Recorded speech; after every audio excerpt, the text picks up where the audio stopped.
शाहजहां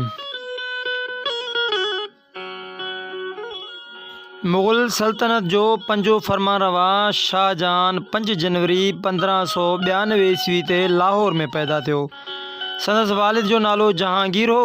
जहांगीर खे खुसरो, परवेज़, खुर्रम ऐं शहरयार नालनि सां 4 पुट हुआ।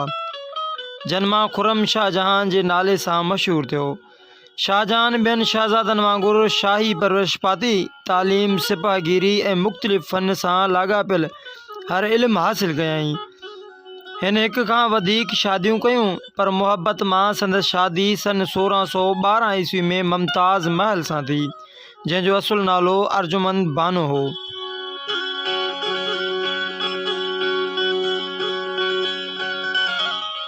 शाहजहां जो दौर जहांगीर जे वफ़ात खां पोइ शुरू थिए थो।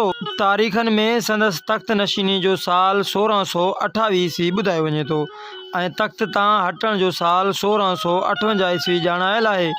इन हिसाब सां शाहजहां 30 वरिया ऐं 193 ॾींहं ताईं हुकूमत कई।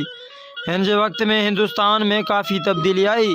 ख़ासि तौरु अकबर वारे निज़ाम खे हिन घणे क़दुरु तब्दील करे इस्लामी ऐं मज़हबी रिवायतनि खे राइज कयो। शाहजहां खे शुरू खां वठी बग़ावतनि सां मुंहुं ॾियणो पियो, लेकिन उन्हनि खे कामयाबी सां मुंहुं ॾींदो आयो। अलबत्ता 1657 ईस्वी में हिन जे तख़्त ते संदसि पुट औरंगज़ेब कब्ज़ो करे पंहिंजे पीउ खे क़ैद करे छॾियो ऐं पंहिंजे भाउ दारा शिकवा खे बलूचिस्तान जे इलाइक़े ॾाढर मां गिरफ़्तार कराए दिल्ली में क़त्ल कराए छॾियो। शाहजहां जो हुकूमती दौर मुग़लनि जो सक़ाफ़ती दौर सॾियो वञे थो। हीउ मुग़लिया फ़न तामीर जो सोनहरी ज़मानो हो, जंहिंमें शाहजहां घणे खां घणियूं इमारतूं ठारायूं, जेके संदसि दौर जी इमारत साज़ी जी तारीख़ जूं अहम इमारतूं शुमार थियण लॻियूं। हिन आगरे, दिल्ली, लाहौर, ठठे, कश्मीर, काबुल, अहमदपुर, अजमेर ऐं राजस्थान में शानदार इमारतूं जोड़ायूं। इमारतुनि खां अलावा शाहजहां केतिरा ई ख़ूबसूरत बाग़ीचा पिणु ठाराया, जेके पिणु यादगार आहिनि। दुनिया जो अजूबो सॾाईंदड़ ताज महल शाहजहां पंहिंजी घरवारी मुमताज़ महल जी यादि में तामीर करायो हो। दिल्ली जो लाल क़िलो बि संदसि तामीर करायल शाहकार आहे। ठठे जी शाहजहां मस्जिद बि संदसि दौर में तामीर थी। आगरे में मोती मस्जिद बि शाहजहां तामीर कराई हुई। लाहौर में जहांगीर जो मक़बरो ऐं शालामार बाग बि हिन तामीर कराया, जॾहिं त लाहौर में केतिरियूं ई तारीख़ी जॻहियूं पिणु ठारायूं हुयूं, पर वक़्त सां गॾोगॾु अक्सर यादगार ख़तम थी विया आहिनि। हिन कश्मीर में बि हिकिड़ो शालामार बाग ठारायो, जेको लाहौर वारे बाग जहिड़ो ई लॻे थो। शाहजहां हिंदुस्तान जी गादी जो हंधि आगरे खे तब्दील करे दिल्ली खे मुक़ररु कयो, जेको अॼु ताईं क़ाइमु आहे।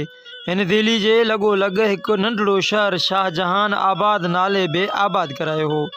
लाहौर खे बि ख़ूबसूरत शहर बनाइण में शाहजहां जो वॾो किरदारु रहियो। हिन लाहौर खे वॾी अहमियत ॾिनी। केतिरा ई भेरा लाहौर घुमण आयो ऐं कई महीना हिते तरसी पवंदो हो। शहनशाह अहिड़नि मौक़नि ते पंहिंजनि राणियुनि ऐं शहज़ादियुनि खे बि उते टिकाईंदो हो। हिन पंहिंजे लाइ तख़्त ताऊस ठारायो, जंहिं ते ॿियो केर बि न वेहंदो हो। उहो ई तख़्त हो जंहिंखे ईरान जो हिकु लुटेरो नादर शाह 1739 ईस्वी में पाण सां गॾु ईरान खणी वियो हो। शाहजहां खे संदसि पुट औरंगज़ेब जॾहिं तख़्त तां लाहे क़ैद में बंदि करायो हो, त आम माण्हुनि खे ॿुधायो वियो त शाहजहां जी सिहत ख़राबु हुअण करे तख़्त औरंगज़ेब संभालींदो। शाहजहां जी बीमारी वारे बिस्तरे तां उथण ताईं उहो तख़्त वक़्ती तौर ते औरंगज़ेब वटि हो, पर कुझु अरसे बाद औरंगज़ेब जा ज़ुल्म वधी विया। हिन पंहिंजे भाउ दारा शिकवा जी सिसी क़लम कराए हिकु खोचे में बंदि कराए क़ैदी शाहजहां ॾांहुं नाश्ते में मोकिले ॾिनी। खोचे में सिसी अञा बंदि ई हुई त शाहजहां चयो, ख़ुदा जो शुक्र आहे जो एतिरनि ॾींहंनि बाद मुंहिंजो पुटु मूंखे यादि कयो आहे।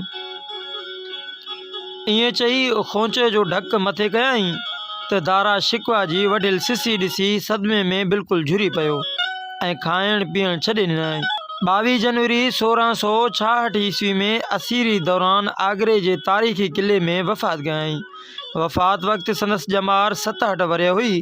ताजमहल में सभ खां अवल राणी मुमताज़ महल वफ़ात बाद दफ़न थी।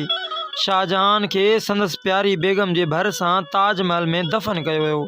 शाहजहां जी औलाद में जहानारा, दारा शिकवा, रोशन आरा, औरंगज़ेब, मुराद बख्श ऐं गोहर बेगम शामिल हुआ।